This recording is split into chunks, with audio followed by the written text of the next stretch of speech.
Sur une surface de terrain de 35 hectares, 14 bâtiments vont voir le jour.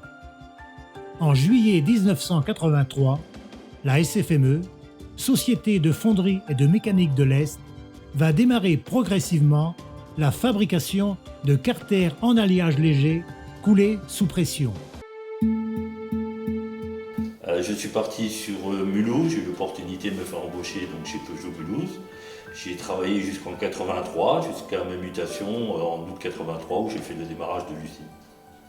Donc à l'époque il n'y avait qu'une machine, la 1201, avec encore une mouche manuelle, enfin quelque chose de... Certains bâtiments étaient encore en cailloux, il n'y avait même pas de dalle. Quand je suis arrivé dans cette grande usine là, bon, déjà c'était un petit peu vide parce qu'il n'y avait pas grand chose. Il y avait au moulage, il y avait une ou deux machines, je crois. Et je me dis mais où est-ce que j'arrive? Et on me dit voilà, M. Toscano, on va vous faire un petit essai pour pouvoir voir. Voilà.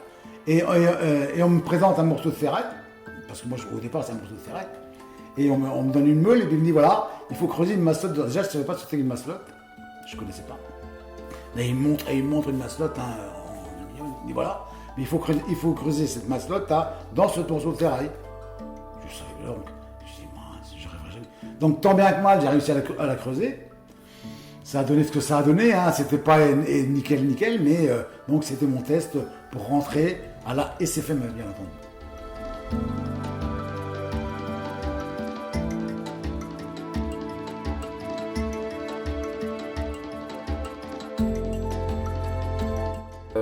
L'usine en elle-même ne m'a pas forcément impressionné par les ateliers et la grandeur. Je venais de l'usine Nord où il y avait des grands halls,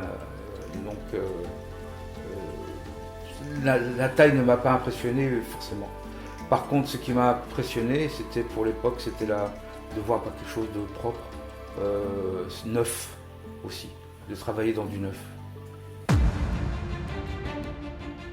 C'est dans des ateliers tout neufs que les machines sont peu à peu mises en place. Les embauches de personnel grossissent de semaine en semaine et les objectifs sont ambitieux.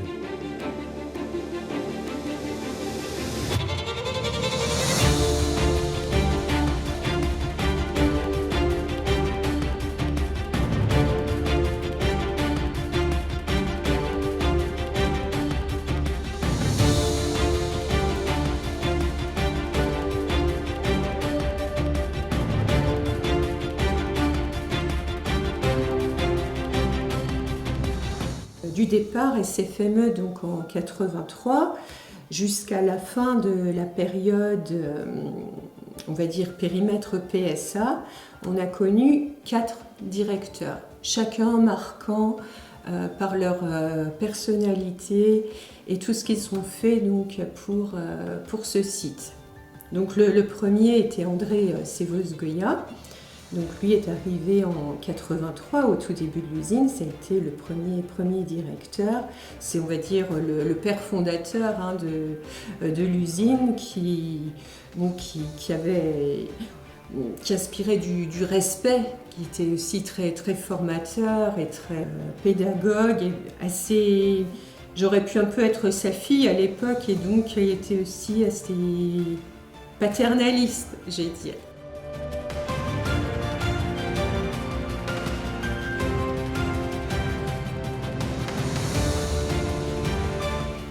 Ensuite a suivi pendant une année, ça a été assez court, Jacques Létu.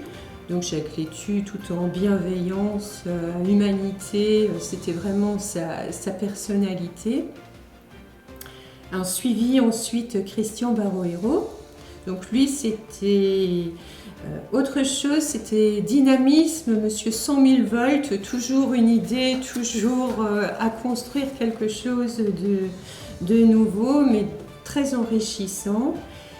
Et ensuite Thierry Asselin. Donc Thierry Asselin, c'est avec lui que j'ai travaillé le plus longtemps, ça a fait presque 7 ans.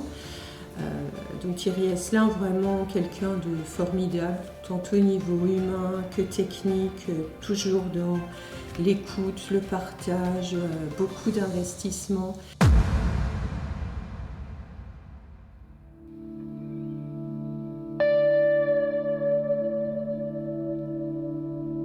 moi je travaillais en fusion, donc notre rôle c'était de livrer de l'aluminium en quantité et en qualité au service moulage, sur les machines à mouler, donc remplir les fours de maintien.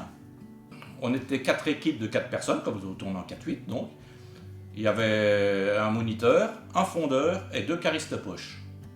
Et les caristes amenaient de l'aluminium au four de maintien sur les machines. C'est des fours en gros qui faisaient 2 tonnes de capacité en aluminium.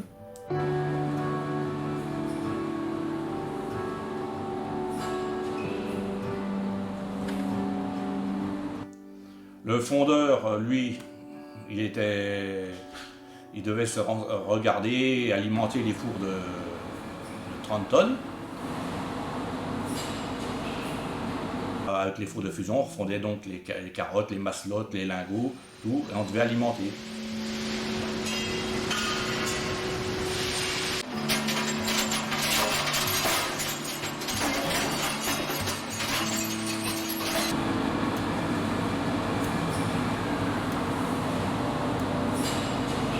Donc on fondait tous nos retours de pièces, c'est-à-dire les carottes, les chutes, les mauvaises pièces. On recevait aussi de l'aluminium liquide de Gorcy et puis de Picardie, la région parisienne, un peu partout.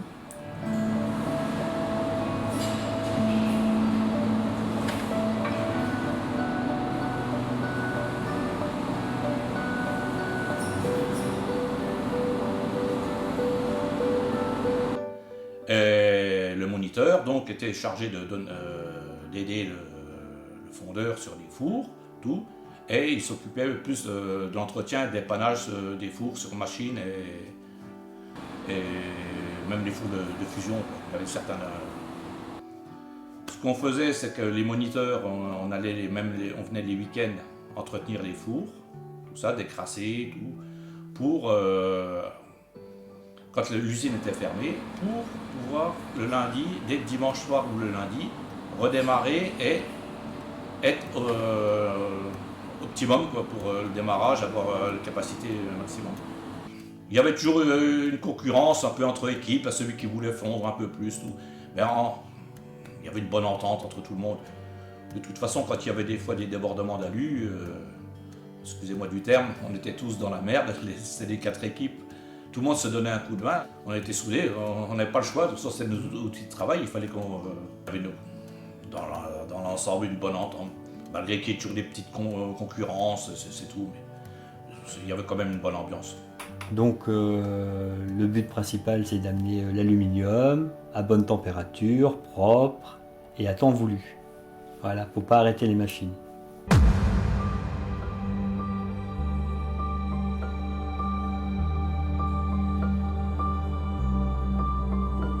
L'atelier moulage, c'est l'endroit où l'aluminium va être transformé en métal solide sous forme de carters divers. Et tout cela grâce à une technologie pointue que chaque opérateur va apprendre à maîtriser. Les mouleurs s'en souviennent.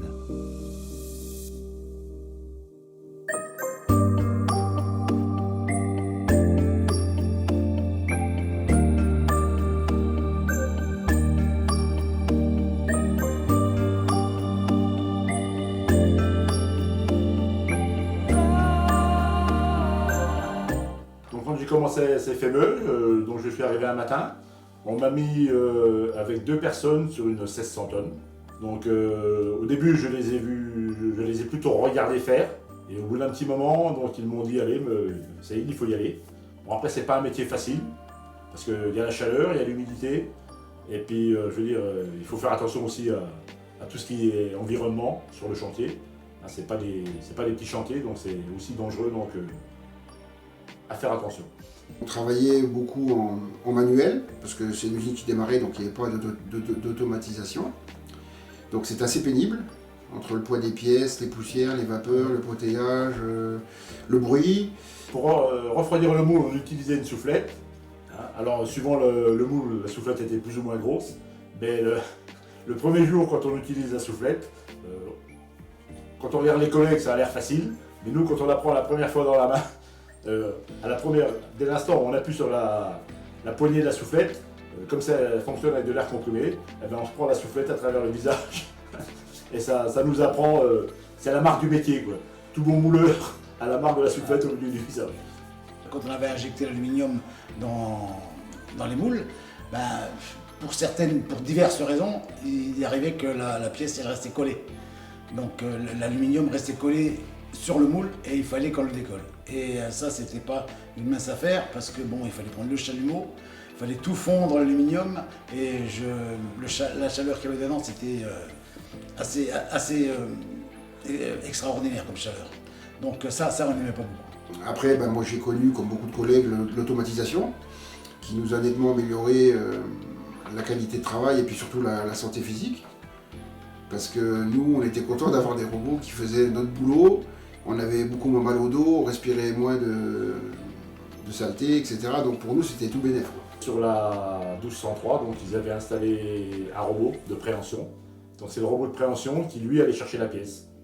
Et je me rappelle d'une petite anecdote, c'est que l'opérateur qui tournait sur la 1203, qui était en automatique, s'appelait Monsieur Otto. Était-ce un signe?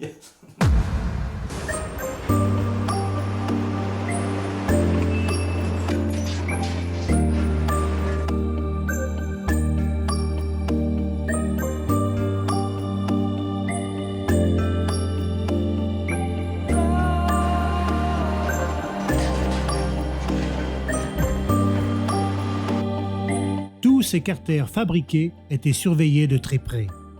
Ils subissaient également divers contrôles par un service prévu à cet effet, le service qualité.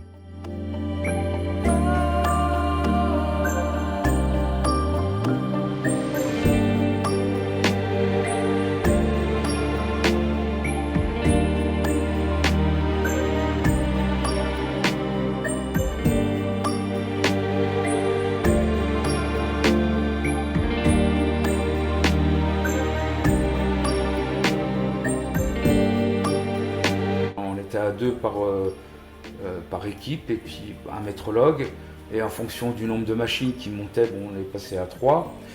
Et à l'époque on n'avait pas de robot, c'était le trusquin, le marbre et les montages de contrôle, des broches, des torpilleurs, des comparateurs, des équerres, et puis pour la métrologie, quoi.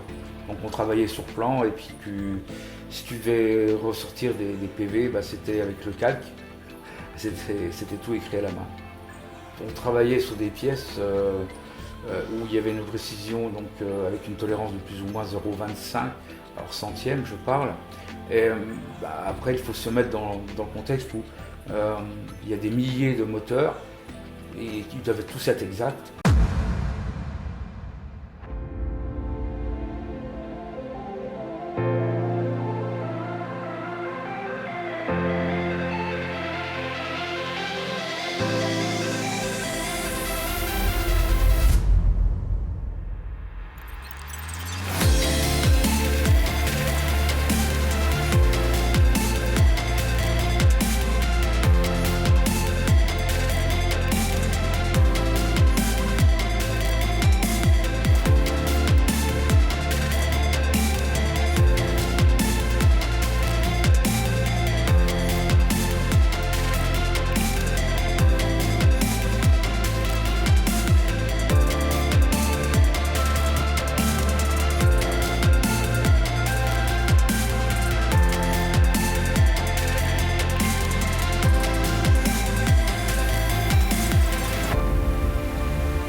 À la sortie du moulage, chaque carter doit obligatoirement subir diverses opérations de finition.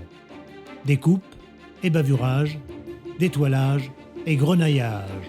C'est l'atelier par achèvement.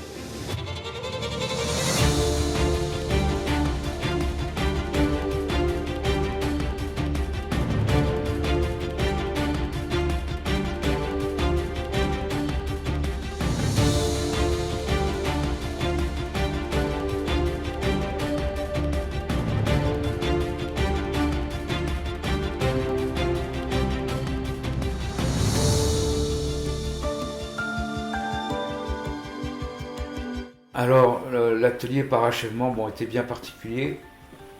Donc, c'est grenailleuse, c'est presque. Donc, ça marchait donc, avec un nombre de pièces. Il y avait des programmes qui étaient effectués par rapport aux gestes et postures, aux conditions de travail. Donc, tu étais limité donc, en quantité. Je ne sais plus les programmes. Hein. Tu devais faire 350 pièces ou 400 pièces sur un type de moule. C'est parce que donc, c'était calculé. Et normalement, c'est calculé pour le travail s'effectue sur 7h75 sur 8h. Seulement, ce qui était rigolo, c'est que, enfin rigolo oui et non, beaucoup de personnes tapaient dedans comme des fous pour finir 2 heures ou 3 heures avant, quoi, et après se reposaient. Donc je sais que la hiérarchie, tout ce qui est case, même direction, ça les chiffonnait de voir des gens qui à 11h du matin avaient fini, quoi. Voilà. Bon, et c'est ce qu'un aussi. D'autres, plus anciens, avaient un rythme plus calme.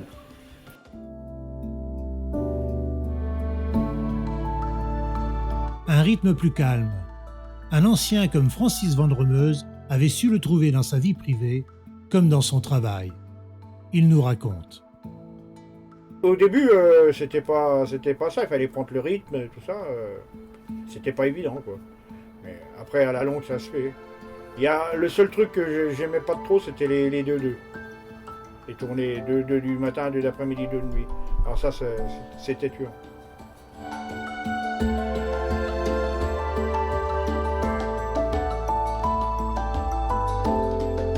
Si on fait que de la presse, on réfléchit pas.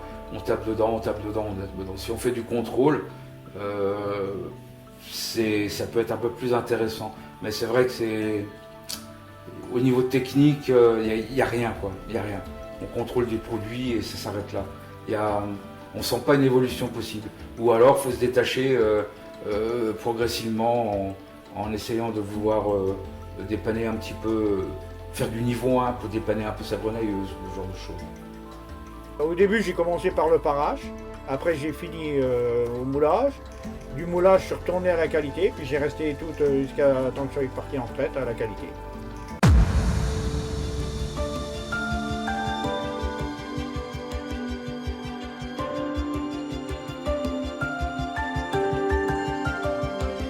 Les carters, boîtes de vitesse, embrayage et blocs moteurs parachevés étaient chargés dans les camions pour être livrés aux usines partenaires du groupe.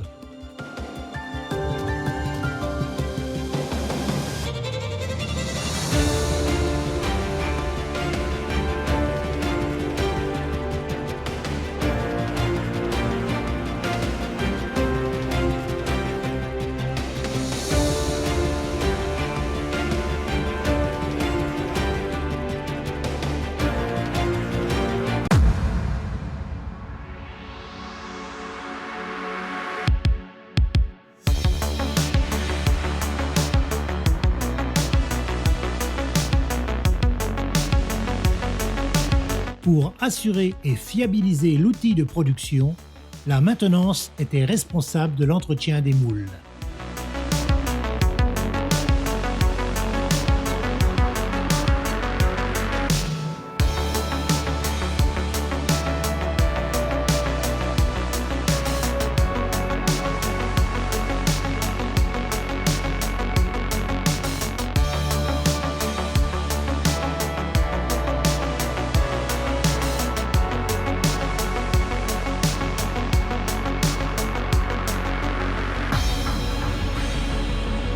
La maintenance assure également l'entretien des installations générales et des postes d'arrivée d'énergie.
La SFME, devenue Automobile Peugeot, va pendant près de 20 ans approvisionner le groupe PSA à plus de 99%.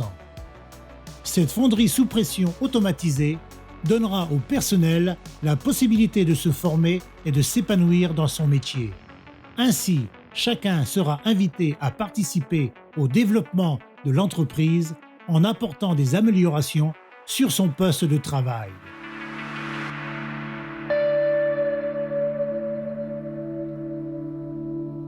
Les cercles qualité, les démarches de progrès, j'y ai participé, j'ai inclus des cercles qualité. Ensuite, les démarches de progrès, les démarches participatives. Il y avait des groupes de travail qui en fonction des difficultés qu'on ressentait sur le chantier et tout ça, on voulait améliorer les tâches ou voilà, oui. Donc que ce soit mécanique ou que ce soit la construction d'un outil qui permettait d'améliorer ou que ce soit autre, voilà. Et en fin d'année, le meilleur truc était récompensé.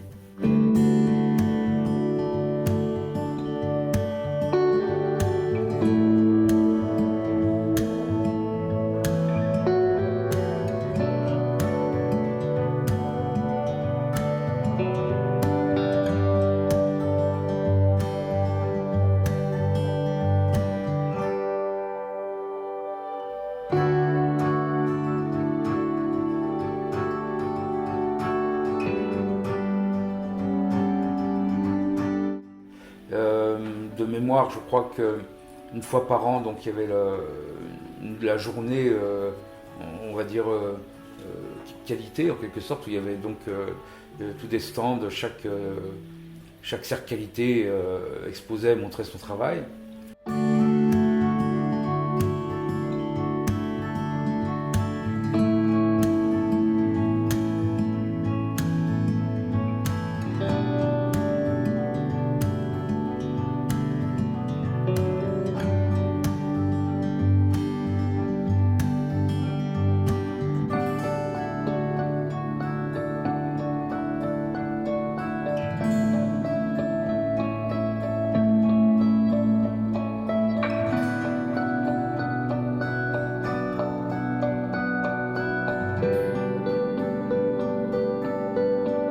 On avait développé une raclette qu'on mettait à l'avant du Fenwick pour décrasser le four. Et on a même développé des outils de décrassage. C'était un engin qui a été fait par une société des Ardennes. Et c'était un prototype. On l'avait développé de nous-mêmes avec M. Savry. Et on avait fait venir on leur avait demandé ce qu'on voulait faire, tout ça, un bras télescopique pour aller jusqu'au four de 30 tonnes, au fond du four de 30 tonnes. Donc ils nous avaient proposé cet engin-là. C'est intéressant parce que ça permettait, mine de rien, d'avoir un engagement du personnel sur son lieu de travail, à améliorer ses conditions de travail. Et aussi, ça améliorait dans certains cas la productivité, ou ça pouvait aussi améliorer la qualité du produit.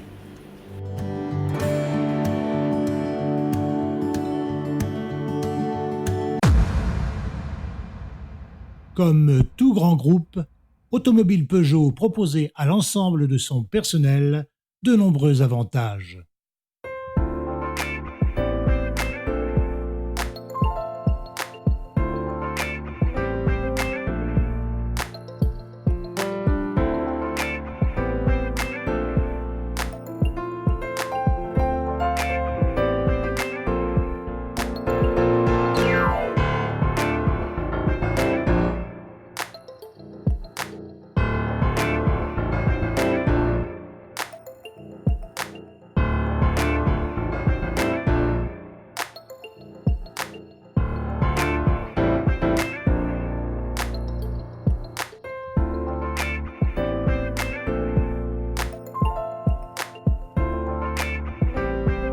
Donc, au niveau comité d'entreprise, on faisait ce qu'on estimait le mieux pour les salariés, c'est-à-dire arbre de Noël, repas dansant, sorties pêche, des sorties vacances.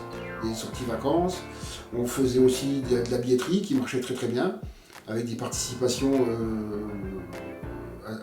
pas trop mal au niveau financier, voilà, pour les sorties aux zoos d'Amnéville, au cinéma, au Thermapolis, enfin toutes ces choses-là.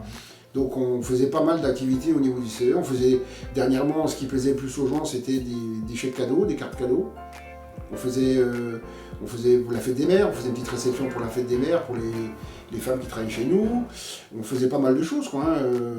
La rentrée scolaire, on faisait la rentrée scolaire, c'est-à-dire que par rapport à l'âge des enfants, on faisait un planning et puis on donnait une carte cadeau aussi pour la rentrée scolaire, par rapport à l'âge des enfants. Des médaillés du travail pour lesquels ils invitaient les récipiendaires chaque année. Les fêtes de l'ASC aussi, les virades de l'espoir.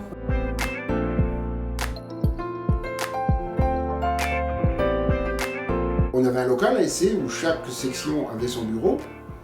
C'était entretenu, tout était fait dans l'usine, quoi.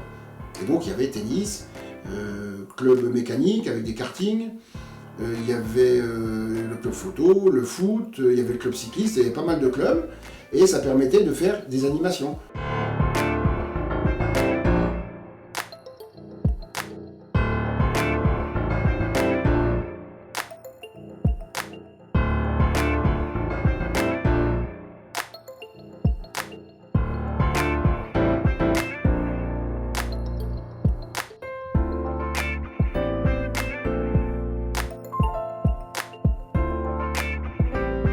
Je ne sais pas si les gens imaginent, on avait sur les terrains de l'usine un terrain de foot qui appartenait à VM, qui avait été fait sous l'époque Peugeot.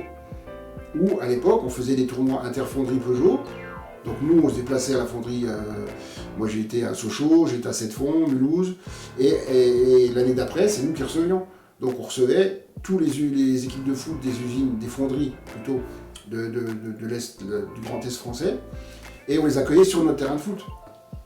Donc on était vraiment bien, quoi. Tout était fait, et il y a très peu d'usines qui ont un terrain de foot maintenant, hein. Ça n'existe plus. Et ça sera à refaire, je pense qu'ils ne le referaient plus.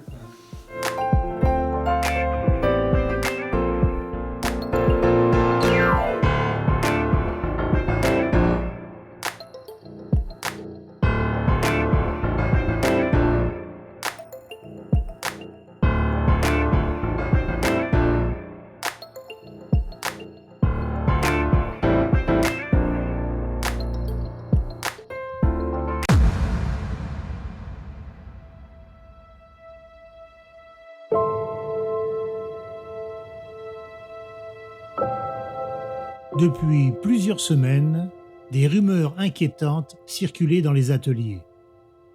Il est vrai que la visite éclair du président-directeur général, M. Jean-Martin Folz, avait servi à alimenter de nombreux bruits préoccupants. Quelques jours plus tard, on prit la nouvelle comme une claque en pleine figure.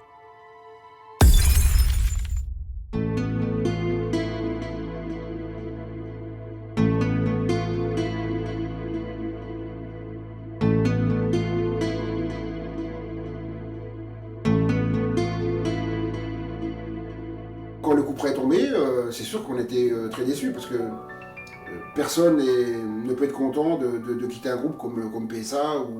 Ça nous est tombé dessus comme un cheveu dans la soupe, et puis voilà, qu'on a dû faire avec. J'ai pas pardonné à Peugeot de nous avoir vendus. Peugeot nous a trahis, il nous a laissé pour de l'argent, quoi. C'est pas. Moi, je le rendrai toujours à Peugeot.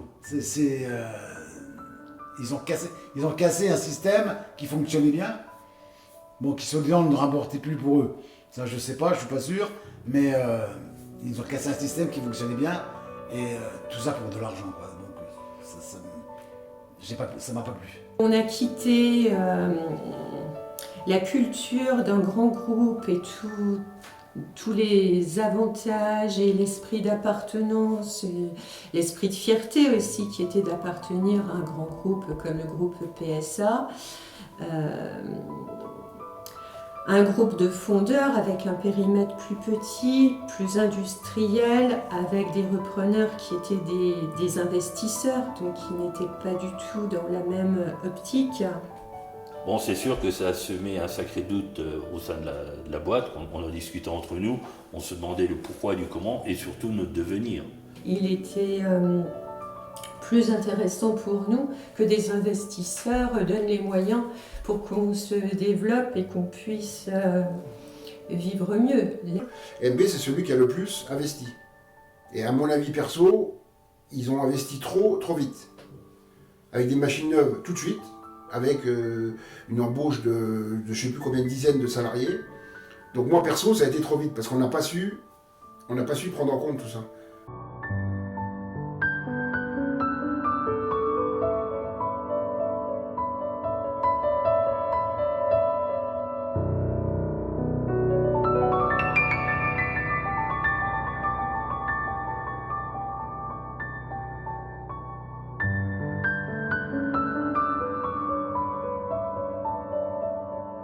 Ils ont creusé dans le hall maintenance, ils ont réduit donc la maintenance.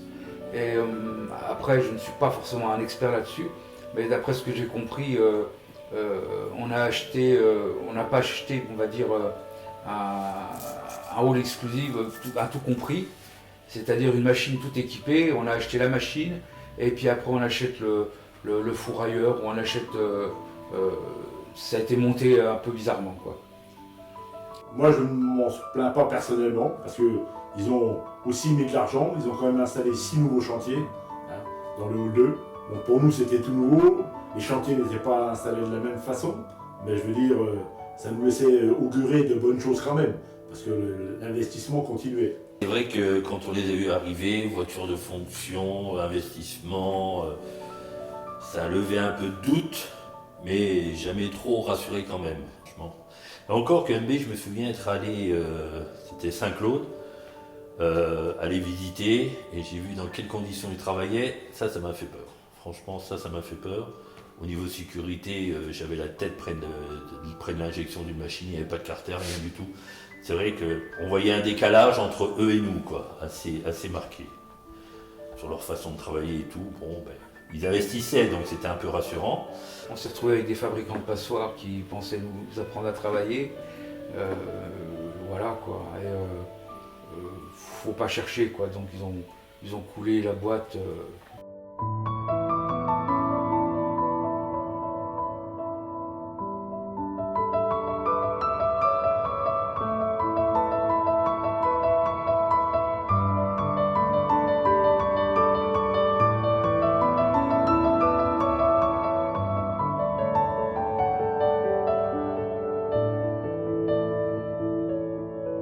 Même si, comme je disais, ils ont énormément investi, on n'avait pas les mêmes moyens et pas la même capacité à gérer l'usine. Et donc on a eu des problèmes relationnels avec Peugeot parce qu'on a eu du mal à s'adapter aux exigences de Peugeot, de PSA, le fait de devenir client. Donc ça a été compliqué. Le groupe MB n'a pas duré très longtemps. Il y a eu rapidement une augmentation imprévue, si je me souviens bien, des cours de l'aluminium qu'ils n'avaient pas pressenti. Et donc les résultats s'en sont ressentis fortement. Et comme c'était des financiers, rapidement, ils ont choisi de se séparer à nouveau du groupe MB. Et donc là, on est devenu Archin.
Là, pour le coup, il y avait une forte culture industrielle avec le groupe Arche.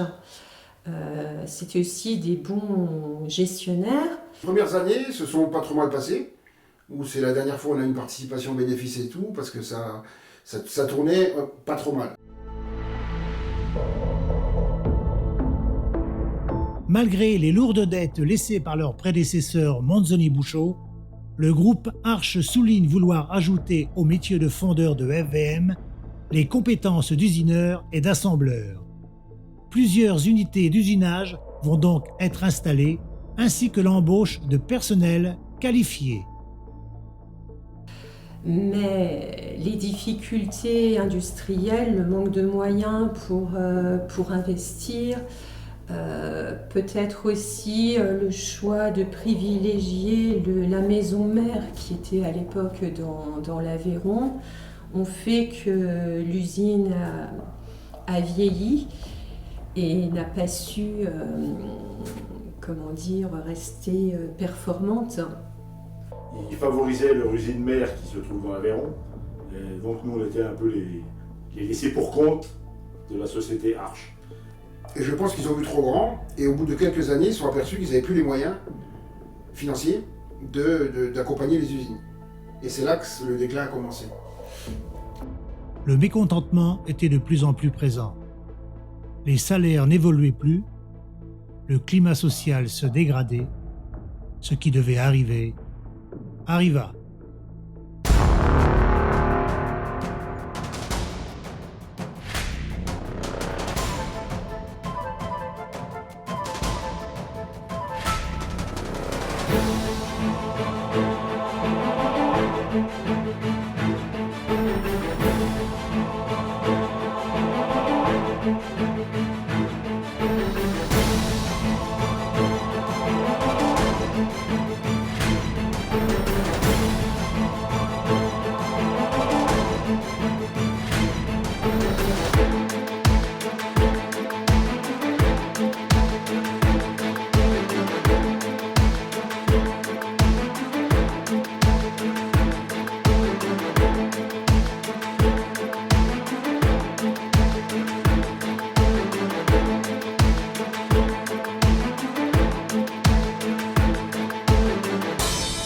Je reste ferme, je l'ai déjà dit, ça ce sont des enfantillages, c'est de la manipulation politique, nous ne rentrerons pas dans ce débat.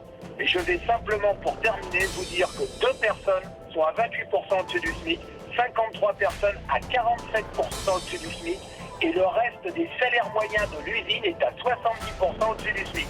Voilà.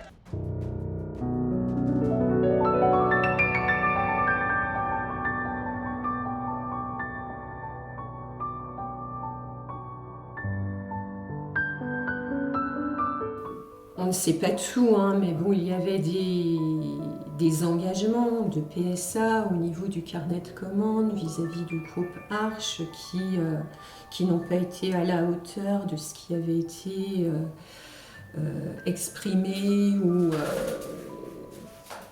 ou promis à un moment, et qui a fait qu'à un certain moment, M. Bellitti a tapé du poing sur la table et a fermé la porte à PSA en disant une sorte de réaction provoquée qui a fait qu'on a livré Renault sur la fin essentiellement. L'argent qu'on gagnait partait dans l'Aveyron, donc voilà, je savais que ça ne durerait plus très longtemps, et ça s'est réellement passé. Les difficultés se sont accentuées jusqu'à arriver à nouveau à une situation de redressement judiciaire avec la recherche de repreneurs. J'ai vu que l'usine n'allait plus bien du tout, que les perspectives d'avenir étaient largement compromises. J'ai médité un bon bout de temps et je me suis convaincu de ne plus rester là et de partir sur une autre voie, de faire une formation et de faire un métier qui me tenait à cœur depuis des années, et je l'ai réalisé. On a eu plusieurs visites avec des dossiers bien engagés, mais qui n'aboutissaient pas. Et vraiment, À l'ultime délai de la procédure, à partir de laquelle on aurait été déjà en liquidation, s'est présenté, ou a été présenté par Renault, le groupe Xinjiang qui a repris donc, les sites du groupe Arch.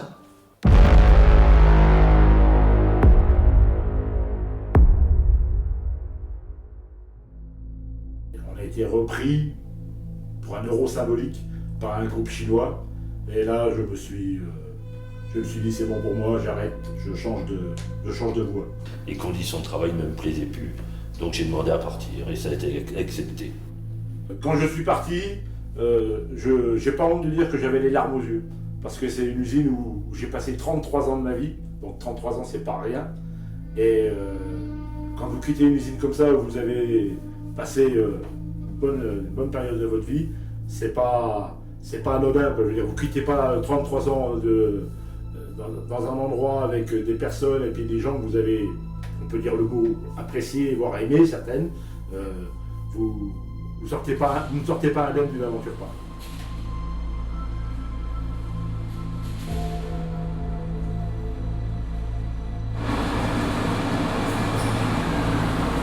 L'objectif de ce groupe chinois était de pouvoir rentrer dans un grand groupe automobile européen. Donc là, c'était Renault. Pour eux, c'était quelque chose de...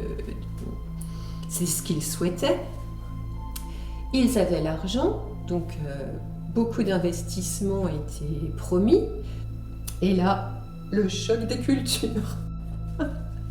Le choc des cultures, c'est-à-dire, déjà une façon de voir les choses quand même bien différente. Moi, je m'offusquais de certaines pratiques et j'étais totalement contre ce qu'ils voulaient mettre en place. Et donc, récemment, il sortait de ses gonds et puis il disait, de toute façon, il faudra vous habituer à travailler comme nous en Chine. Le directeur chinois qui était en charge des usines de Xinjiang en Europe, là, M. Chou. Moi je l'ai vu aussi, il n'est pas descendu beaucoup EVM, mais peu de fois que je l'ai vu, c'était un fou. Il a cassé des portes chez nous. Parce que si ça n'allait pas comme il voulait, comme ça aurait dû être d'après lui en Chine, mais en France ça se passe pas comme ça. L'usine à la SAM, il a cassé les ordinateurs, il a cassé des portes aussi. Il vous recevait avec un cigare comme on pousse, les pieds sur le bureau, avec une bouteille de whisky sur la table, sur le bureau. Donc c'était vraiment... c'était très compliqué.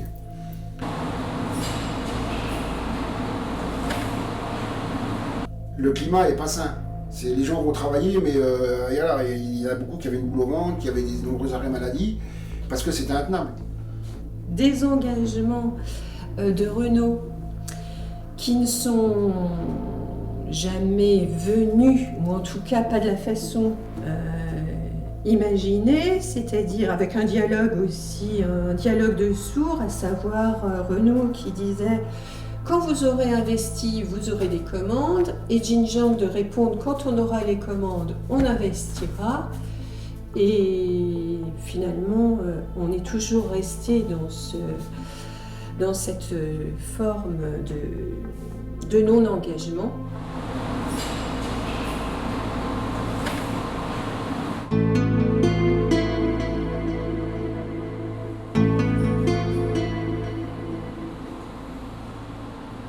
Le camion qui sort de l'usine EVM Xinjiang Industrie n'est pas un signe que tout va bien.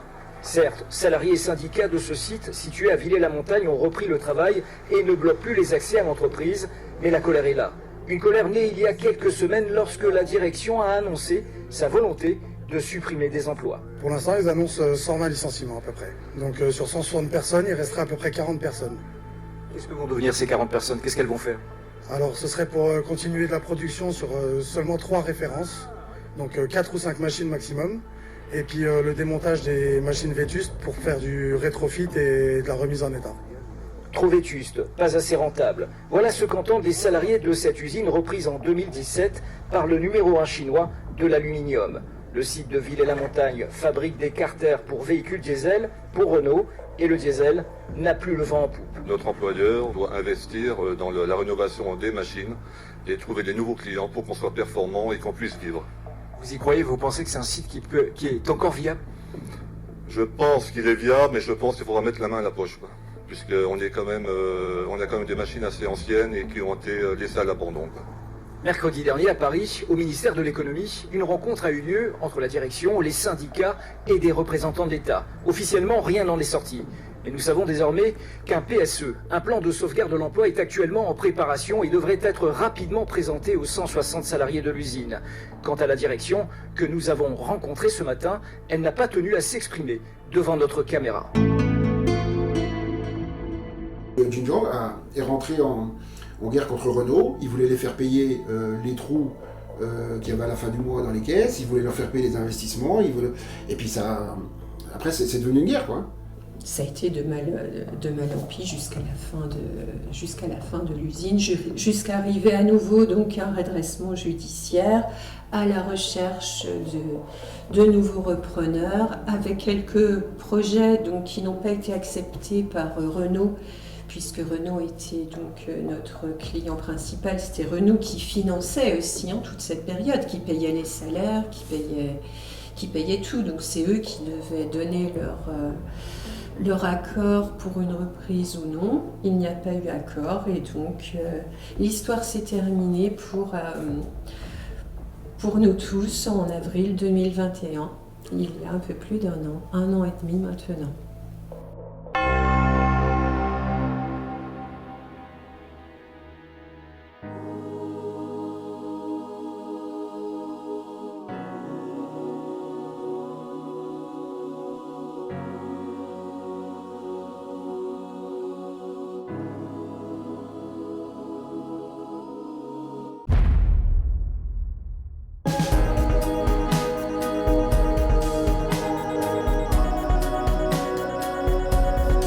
« 38 années écoulées, passées ensemble dans ce vieux navire aujourd'hui échoué.